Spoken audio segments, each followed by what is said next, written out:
Bonsoir et bienvenue à l'Église française du Saint-Esprit. Welcome to the French Church of Saint-Esprit and our first of our evening Bible studies, our Wednesday evening Bible studies after Rentrée Sunday. It's just me this evening because Joris is preparing for his ordination on Saturday to the priesthood. So this evening we're going to be looking at a rather tricky parable, and that is the parable of the unjust steward, and it's in Luke 16, verses 1 to 13. Now, if you would like to comment, or there we go. If you'd like to comment on what we're doing in the chat in YouTube, we'll try and respond to as many comments as we can. Or if you'd like to put a little comment in there after, if you're watching it a little bit later on, we always check the comments and do our best to respond to them. So welcome to everybody. We're going to begin with our opening prayer. O blessed God, who caused all Holy Scripture to be written for our learning, grant us so to hear them, read, mark, learn, and inwardly digest them, that we may embrace and hold fast to the blessed hope of everlasting life, which you have given us in our Saviour Jesus Christ. Amen. Bon. Now, while we're reading, have a little look if there's a phrase or a word that catches your attention, maybe something that you have noticed many times before about this parable, or it might be something that you perhaps have noticed for the first time.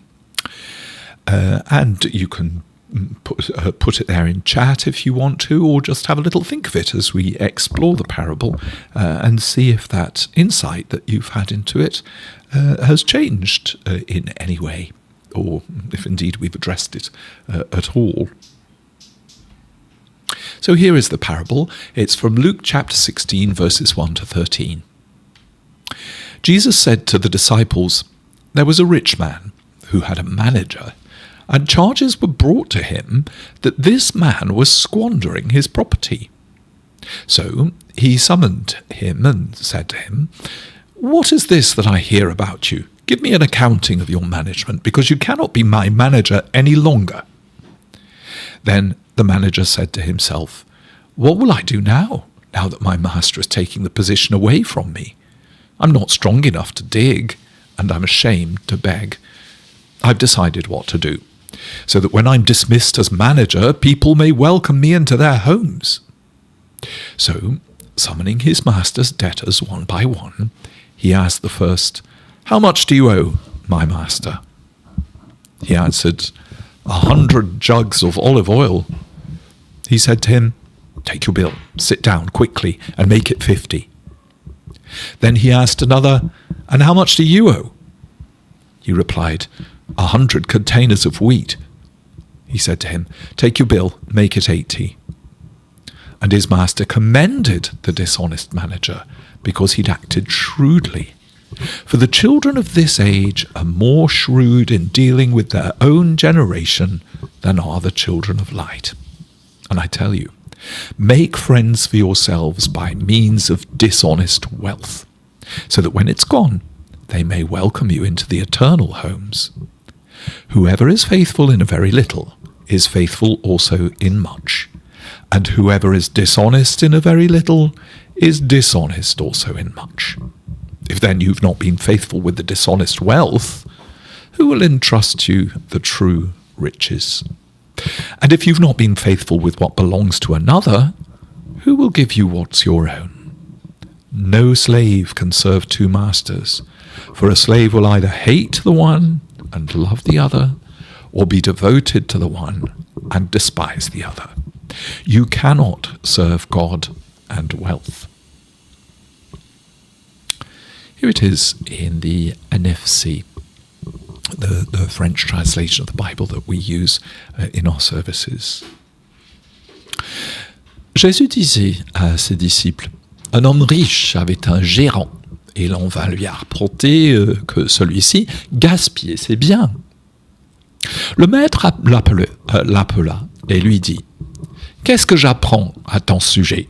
Présente-moi les comptes de ta gestion, car tu ne pourras plus administrer mes affaires. » Le gérant se dit en lui-même « Mon maître va me retirer ma charge. Que faire ?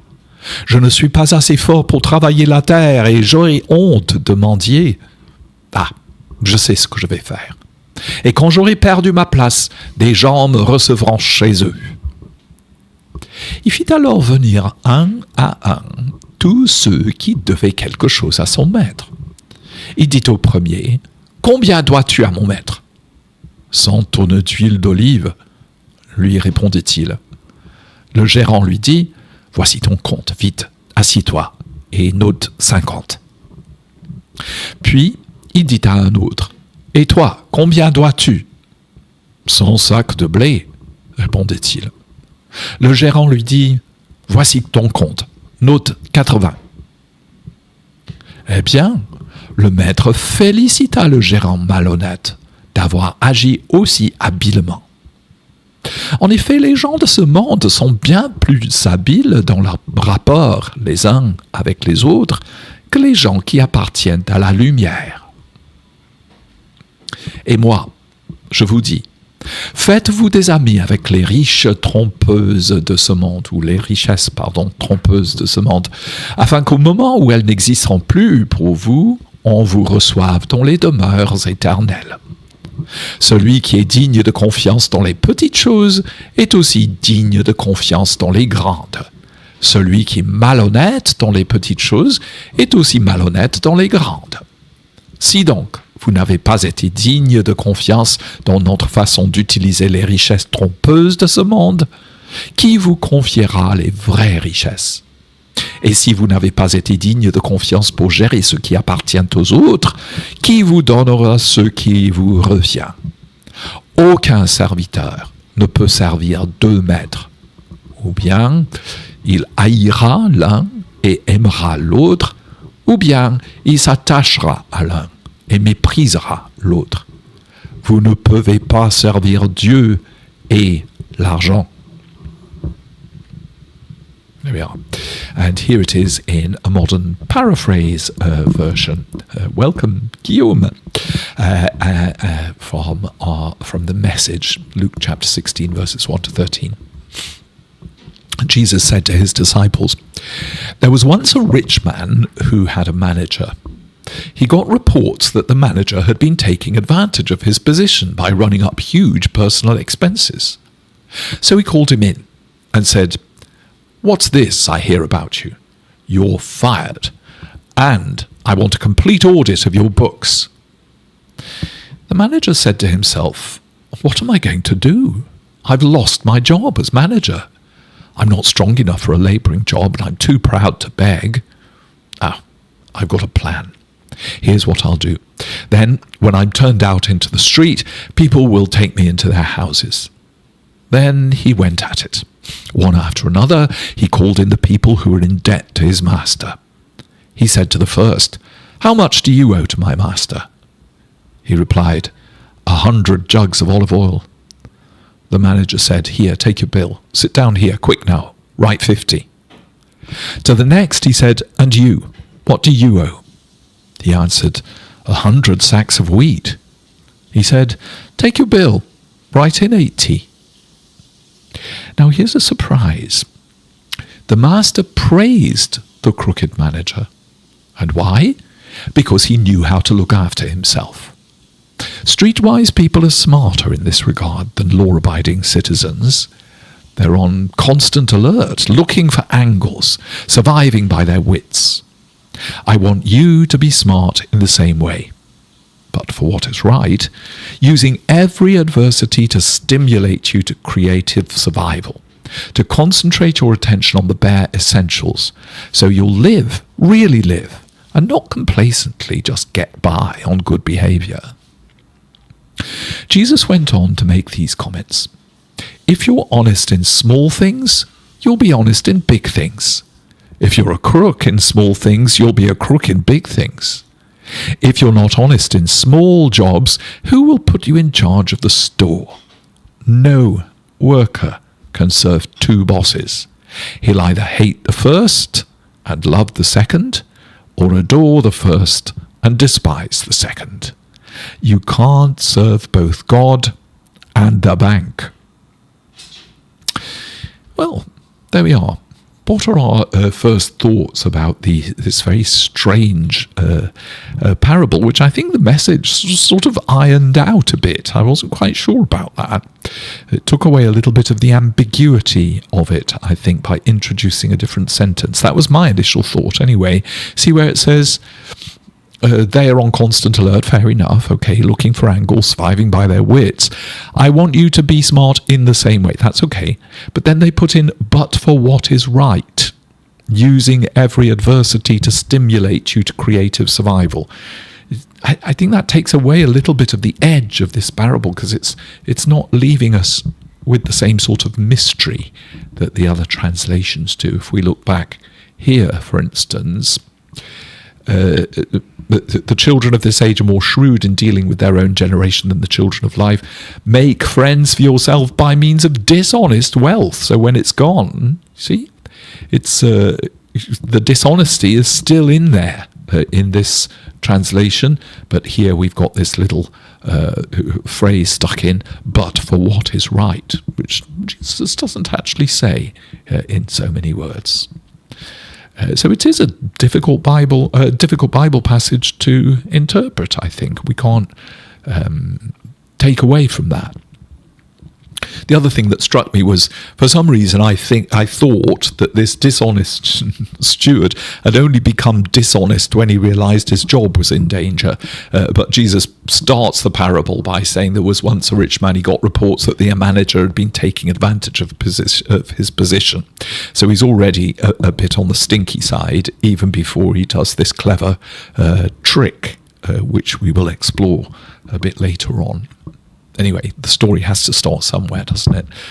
The manager has to be called in. It's not just a routine quarterly job review or something. Here are some questions from the Episcopal Church's Bible study for this week. They go back several cycles. It's a 3-year cycle, so I think some of these go back to about 2013 or whatever the calculation is. First question here: how does the relationship between God and wealth work in your own life? Do you prefer to keep them in separate compartments? Can you reconcile the wealth of the world with the riches of faith? I suppose that's one angle we can take with this parable, but in a funny way, I don't really think it's about money or necessarily wealth. I think it's a lot more complicated and nuanced than saying, he's being commended. Jesus seems to be commending this unfaithful steward for his cleverness in financial dealings, but in terms of your spiritual life, maybe that's not such a good idea. That's not what we're looking at here. What lessons can we learn from corrupt stewards in the contemporary world? Insider trading, I don't know, people who manipulate the books to make it look as if a company is making more money than it actually is, so it attracts more investment. Forgiving the debts of certain people who might be in an influential position rather than pursuing them just as vigorously as people who might not be so valuable to you. Can we actually make use of the techniques of corrupt stewards for godly purposes? Does the end justify the means or not? Here's another one. Do you sometimes feel entitled to the things you have, or do you recognise that they're gifted to you? Certainly it looks, when the manager was called in, as if he felt entitled to his position and his job, and it suddenly put the wind up him when he noticed when the boss noticed that he was being a bit free and easy with what didn't belong to him. So his position was gifted to him. It came in the same question here. Have you ever thought about writing a gratitude list each day? Quite sure how we get there, but perhaps if he'd been a little bit more grateful for his job, he wouldn't have been dishonest in the first place. And have you ever been surprised by the way redemption has come about? Well, I think redemption is always surprising, isn't it? Certainly not something that I particularly feel like I deserve. It certainly comes as a surprise to me that I can be of some use. Anyway, redemption for the unjust steward came about because he was praised at the end, and we'll discover what overlap there is between Jesus's, or the manager, or the Lord, praising this unjust steward, and if there are echoes of that elsewhere in the Bible, especially in the other parables that we see surrounding Luke. So there we are, just a few questions. Let's move on then to look at the parable itself. I rather like the unjust steward here on the left-hand side, and that's the boss, I think, on the right-hand side. He's sort of pretending he's not being spoken to. His eyes are looking elsewhere. There are two traditional, tricky interpretations of what is, we have to admit, a hard parable to follow or to understand. Here are these two historical interpretations. Number one, are these characters in this story role models to emulate? In other words, are we supposed to emulate this dishonest steward in terms of what we're, willing to forgive, even if it's stuff that hasn't been done to us? I don't know. Are they useful role models to emulate? Is the boss a useful model? Or are the people who owe all of this money and get forgiven it? Do we feel for them or feel like we're them, or being forgiven things and our debt cut in half or more? And the second way of interpreting this parable in the Bible is that we take the words of Jesus as an expression of universal principles. In other words, make friends with dishonest money. Be responsible in little things, so that will show that you will be responsible in big things. Is that the point of the parable? Are the concluding words of Jesus that do tend to lend themselves to more universal application as principles? Is that the point of the parable rather than the curious story of the dishonest steward? Perhaps it's worth looking then briefly at these complicated moral implications of this parable. Does it imply that the people, the hearers, should emulate the unjust steward because he was clever, knew what he was doing?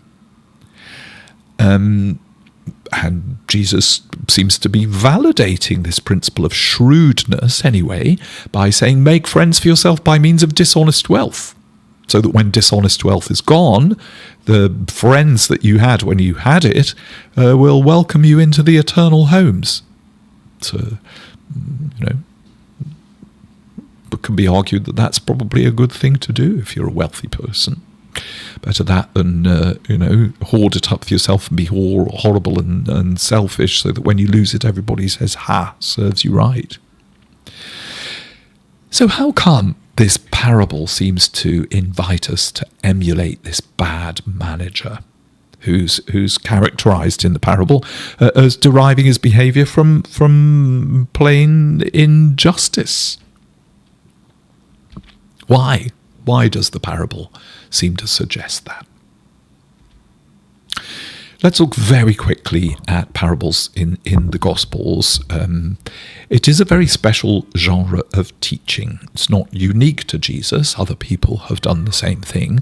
And actually what you qualify or describe as a parable is not quite so cut and dry as you imagine. Sometimes it's a sort of extended metaphor that people say, oh, that must be a parable, or a remnant of one of the parables that's quoted in the Bible, like the wind blows where it wills and nobody knows where it goes. Is that a parable, or is it a figure of speech? So we see that sometimes there's a little dispute about what you might describe as a parable, but here are the pretty firm conclusions of scholars about what is most definitely a parable. We've got 13 of them in Matthew that are only in Matthew, 16 that are only in Luke, one parable that is only in Mark, and 10 parables that are only in John, with no overlap at all in the Synoptic Gospels of Matthew, Mark and Luke.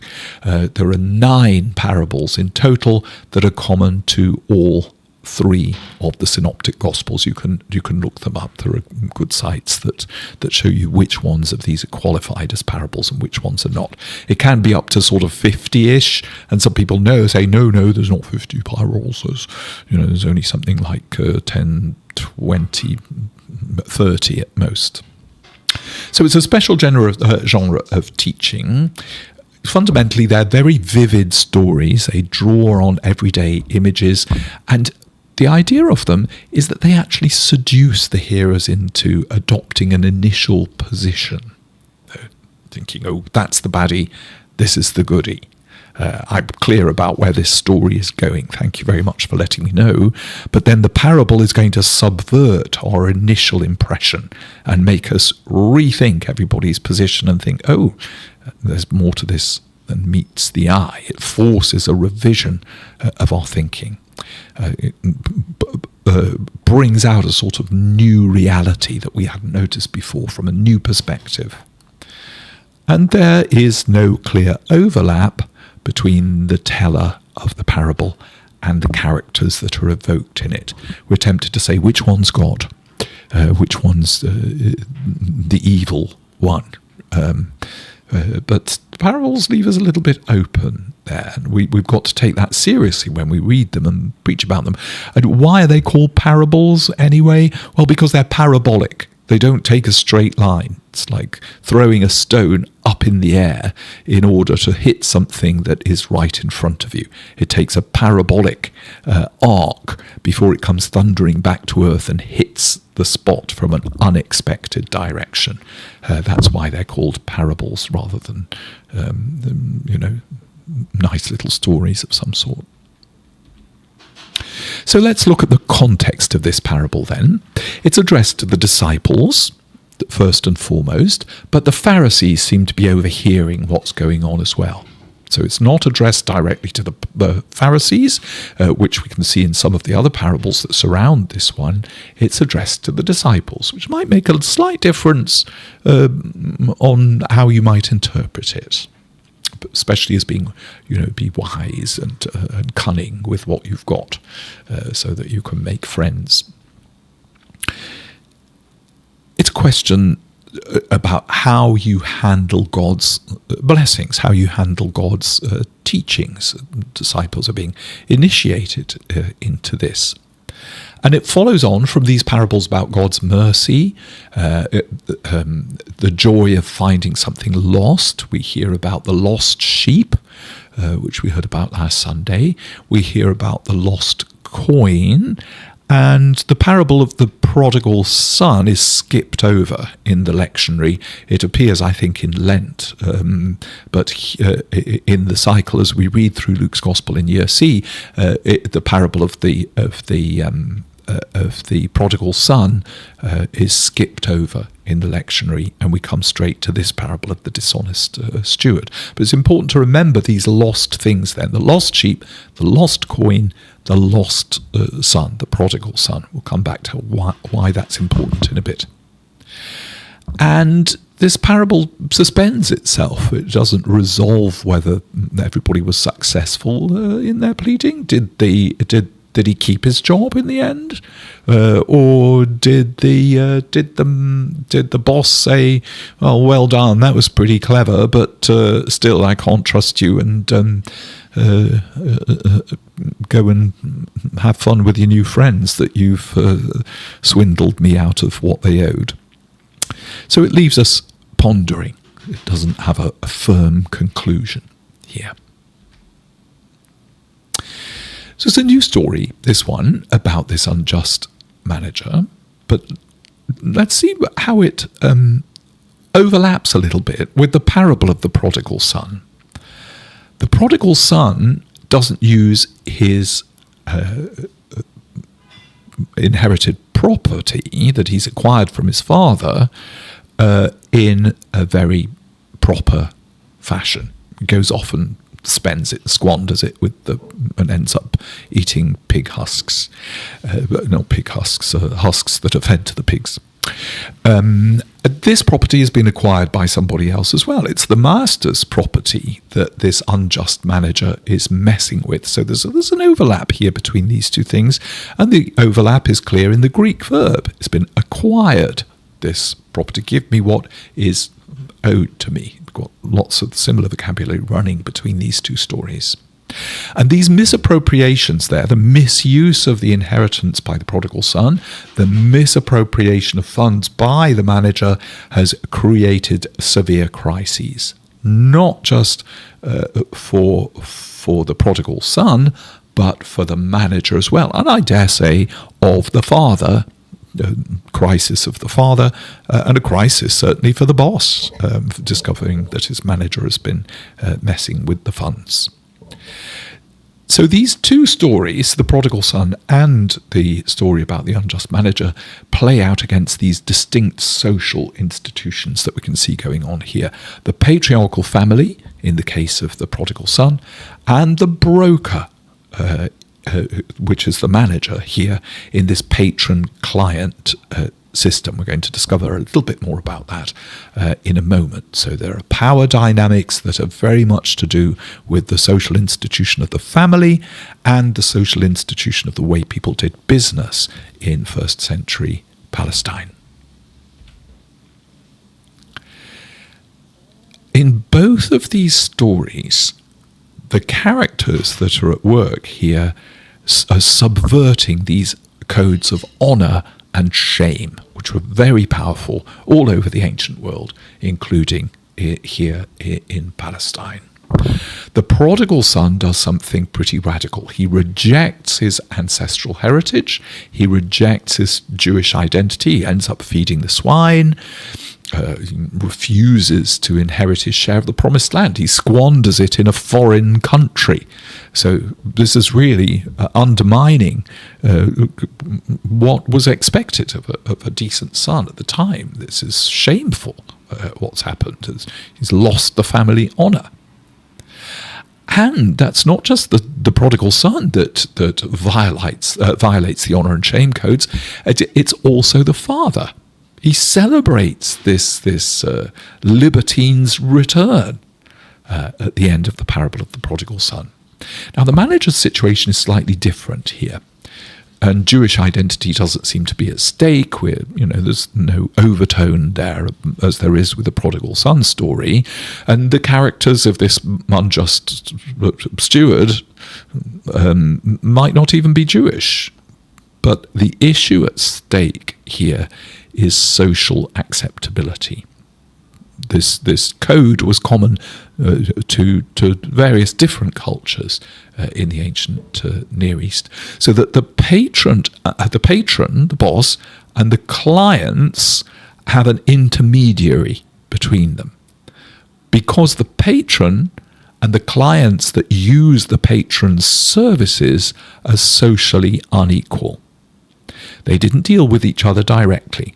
So you wouldn't be, the person who was whacking the olive trees and pressing the oil out, and then you go up to the boss who owns all the fields and the pots and everything else to make an agreement with the boss about how much they might charge, or what might be owed in tax.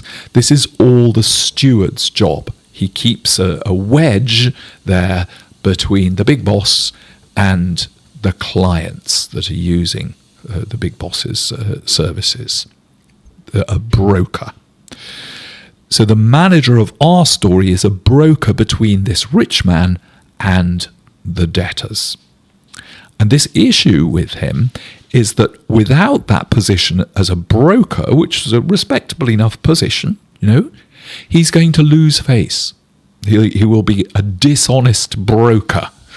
We know what happens to real estate brokers in New York City, or should do anyway, if they've been dishonest in the way that they've set about things. And he says, I'm ashamed to beg, and I don't have the strength to go out digging. So the shame is clearly mentioned by Jesus in this story. So there we are. We've got subversion of honour and shame according to the mores of the time. We have here two different strategies for coping with the crisis that this subversion has precipitated.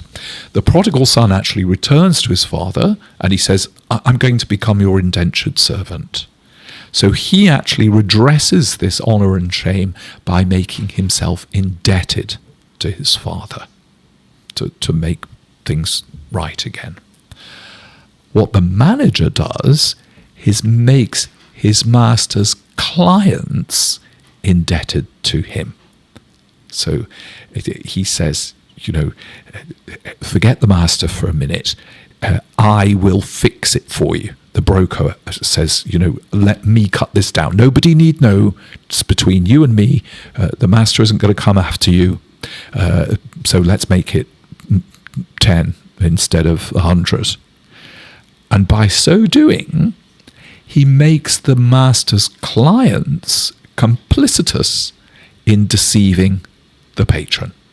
It's a wonderful expression there on the dishonest steward's face on the right. These poor old clients, they're sort of looking up and wondering what on earth is going on, but being very grateful at the same time. So there we are. It's about indebtedness.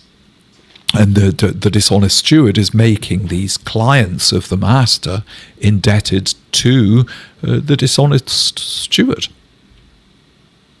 So who then is the wronged party in this story?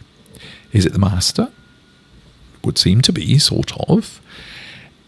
But interestingly enough, if you're coming at this from the perspective of the dominant culture, you're going to say, of course the boss is the wronged party.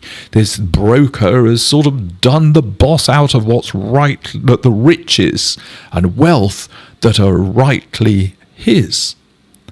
But remember how these people might have heard this parable. The disciples who were standing around, who were certainly not, great bosses and owning vast tracts of land and had tons of stuff owed to them, quite the opposite in the case of fishermen, I would have thought. The peasants in Jesus' world would probably have sided with this broker and the clients. Because basically these big bosses, these big cheeses, they were bilking the peasant clients with excessive interest on loans. I mean, that's clear from the rest of the Bible that we hear about it. The tax collectors and all of the rest of them were loathed because of this. So these peasant clients would have excessive interest on the loan. It wasn't as if, that all 10 bottles of olive oil were 100 bottles of olive oil were owed to the master. Heaven knows how many of those were interest on ones that hadn't been handed over. And if they didn't pay, they would grab the orchard as part of the payment, which means that they couldn't make any more money. So, who's been wronged here? There's far more moral ambiguity in this story than you might think. But the broker in this story, interestingly enough, continues this figure of a trickster. And tricksters in the Bible, of which there are many, often defend the rights of those who are less powerful. So as we can see, the tip of the iceberg is saying, oh, well, this is a dishonest steward and he's cheating the master. There's more tricksterish things going on here about forgiveness and siding on those who have been exploited, and how do you do that to undermine the oppressive systems that were in place. Anyway, that's enough of that. Let's look at some of these tricksters very quickly. Here we have Esau, the hairy man, on the left with a dead fox or something on his shoulder. This is from a medieval manuscript. And here we have Jacob kneeling in front of his father with a furry thing on his arm, so that his father mistakes him for his brother and gets the blessing.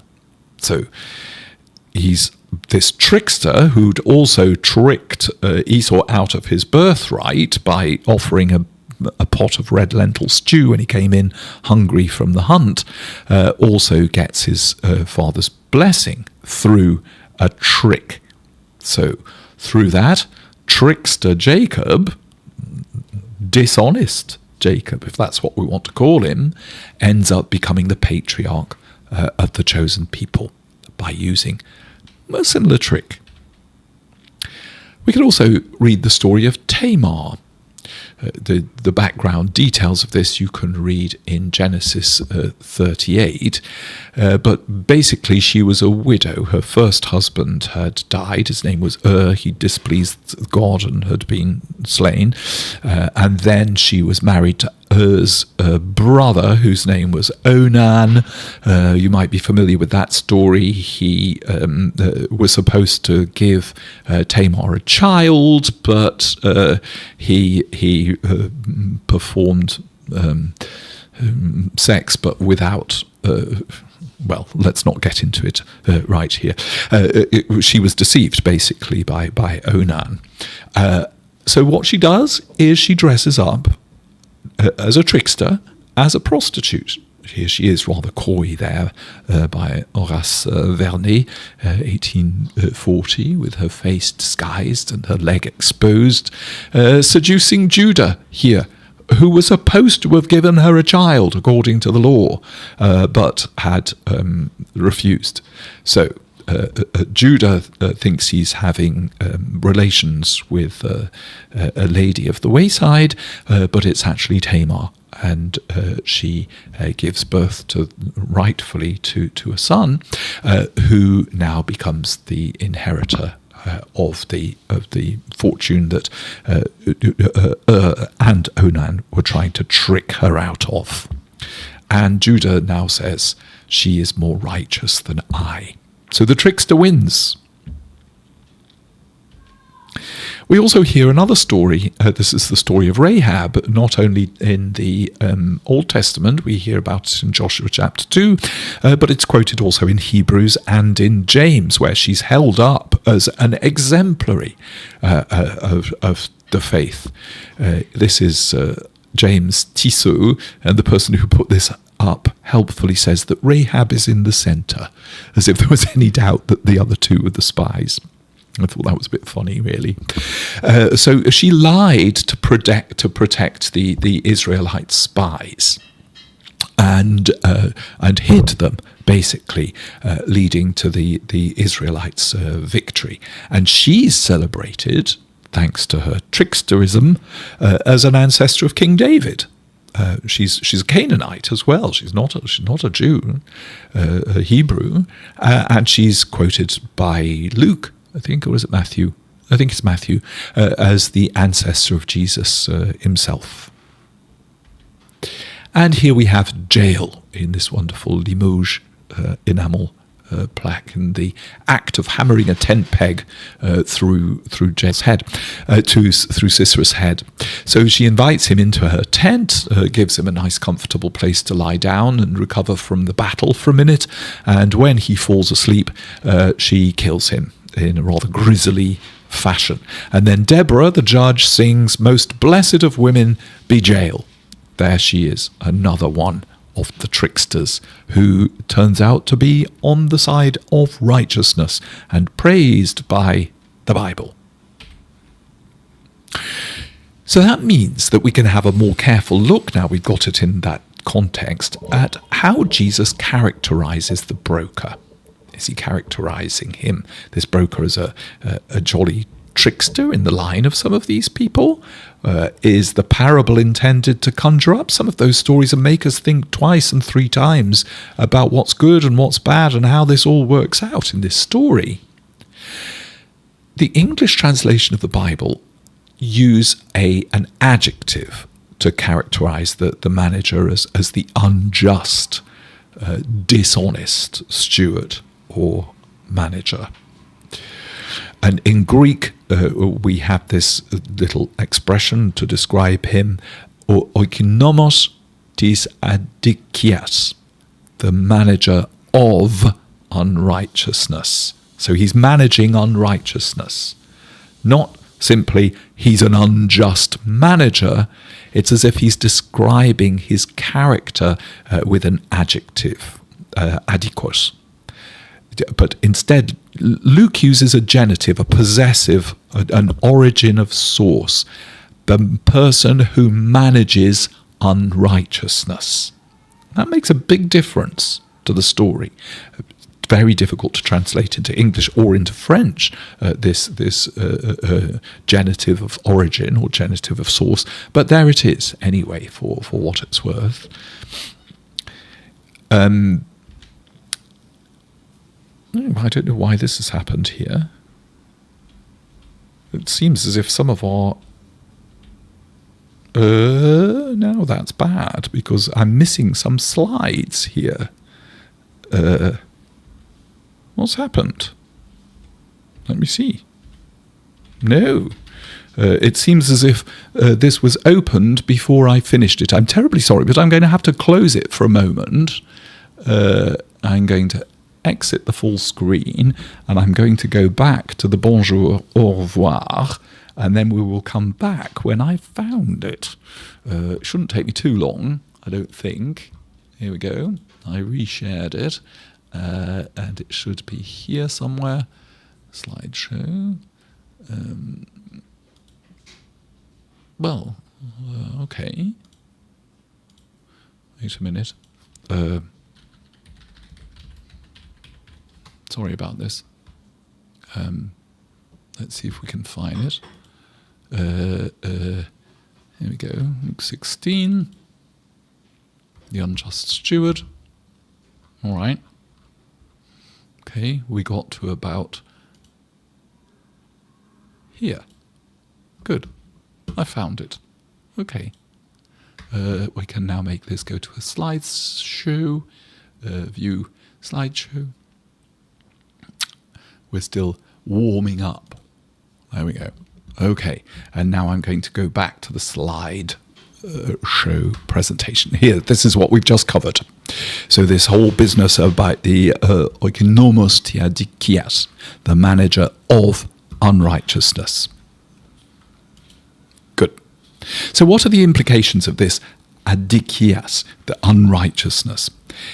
In Greek, it means so much more than just a single unjust act. It denotes a sort of whole sphere, a system of unrighteousness, a system of injustice, a dishonest, unjust, sinful, unrighteous world, a world that is adikias.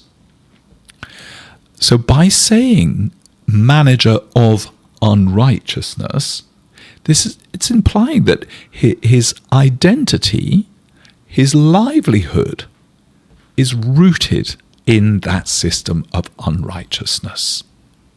The way that children derive life from their parents. It's hard for any of us to exist in a world that is completely righteous. We're born into it. We cannot help it. We are wasting the planet's resources. We're doing things that we're obliged to do to stay alive because we're living in a world of adikias. How do we manage adikias? The manager is being praised for the way he's managing a dishonest world. That's an important thing to remember, I think, in this parable. His world is unrighteousness. He's not somebody who just happened to commit some dishonest deed. It's his habitat is unrighteousness. His work involves that. He can't escape it as a steward.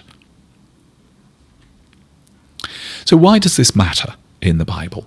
Well, Jesus praises this shrewdness, the cleverness by which he manages the dishonest world in which he's obliged to make contractual relationships. He's not praising his dishonesty, he's praising the way in which he's managing the situation that he's thrust into.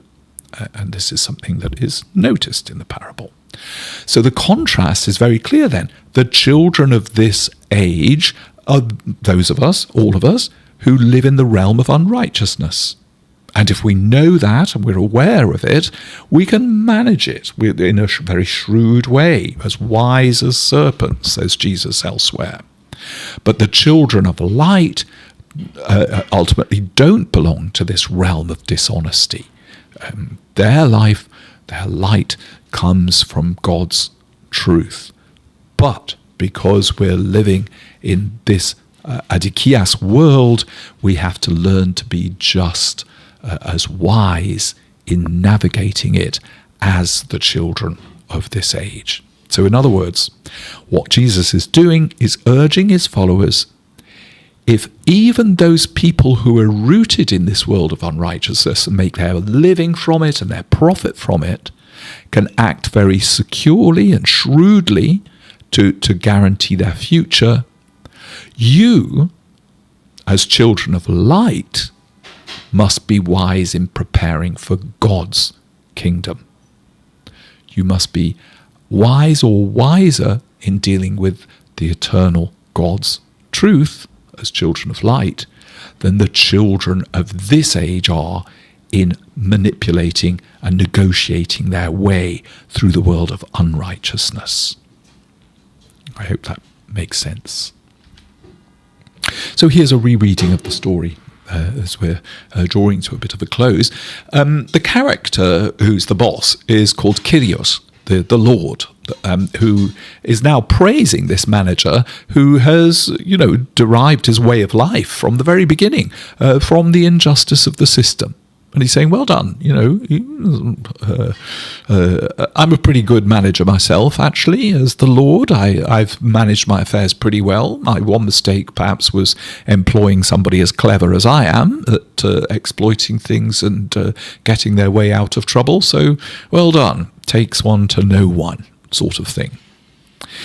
The ambiguity of the parable that we have to come back to is the Lord here the boss, or is it Jesus who's praising this person?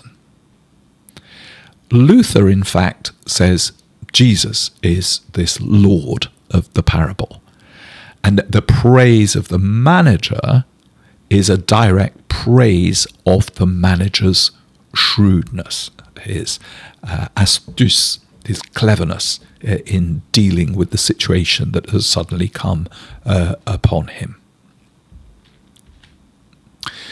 Looking then at a couple of the terms, the children of this age, the group that Jesus lumps the broker into, he's one of these children of the age of Adikias.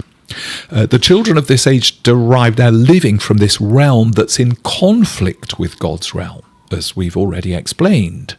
It's a sort of corporate counterpart to the manager who derives his living from this unrighteous system, an unrighteous society. So this manager is also a child of this age who's dealing with other children of this age, including the debtors and this rich patron who praises him. They're all caught in the system, as we've discovered. The boss, the broker, the intermediary, and the creditors. They're all children of this age. They're dealing with things that children of this age have to deal with. Do they do it cleverly? Do they do it wisely? If they do, what can we learn from them?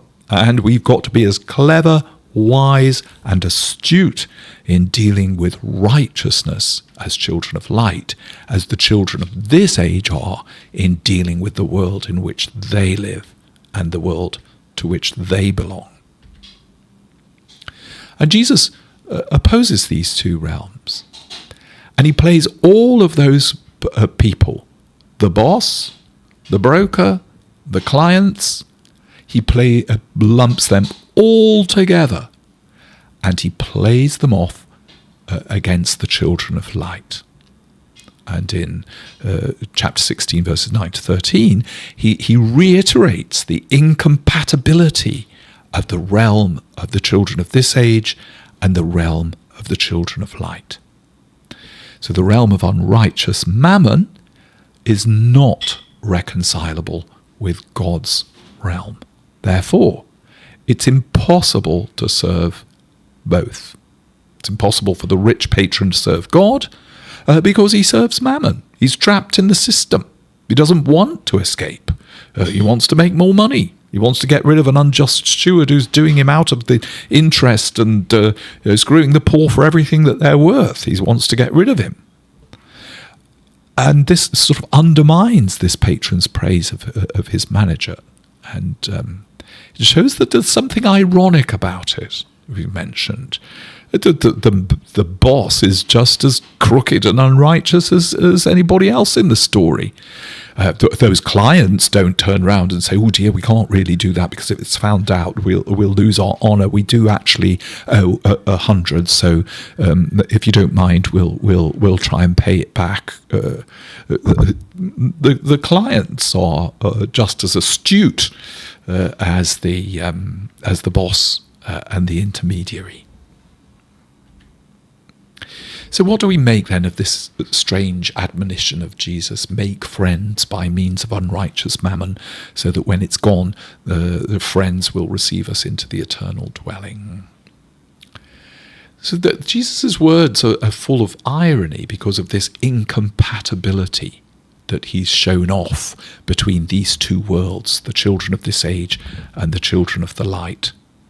And in Luke chapter 10:21, he's inverted this. He says the wise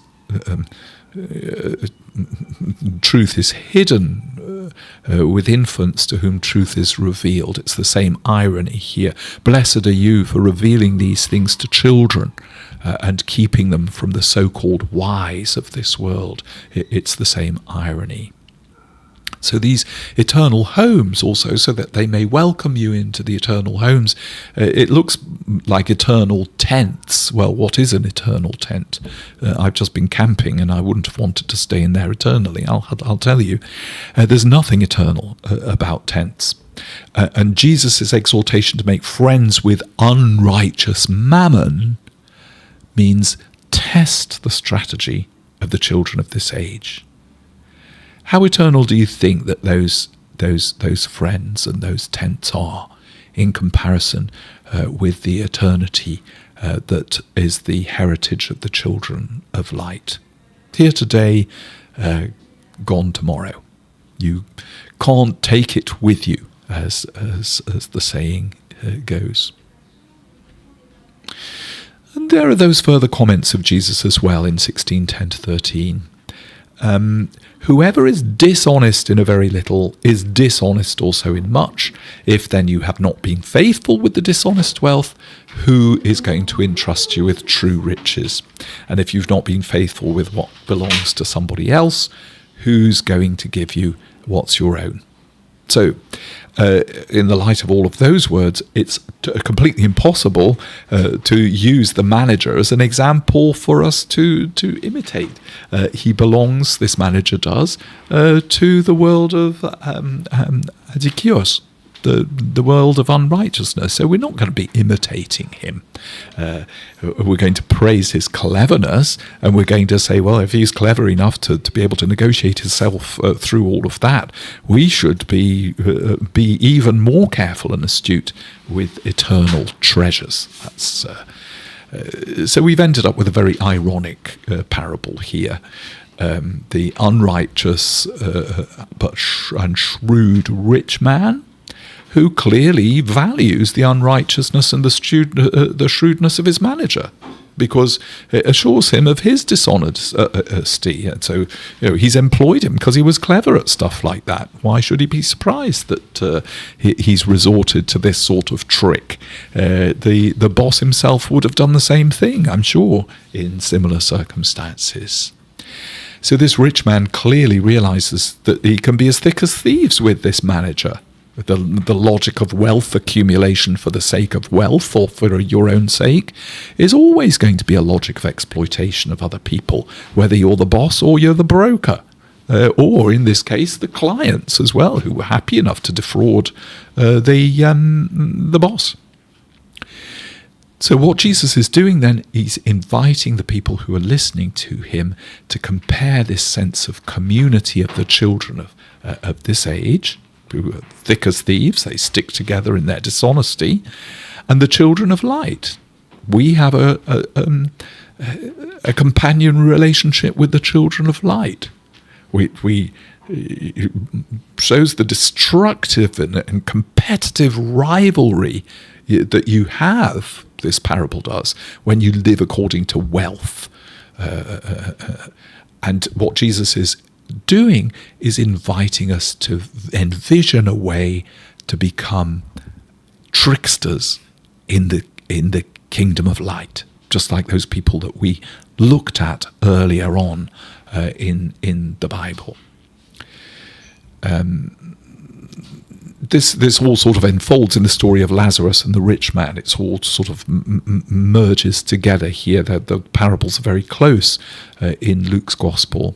So this charity, this self-giving is the way to subvert the worship of mammon and worship God instead.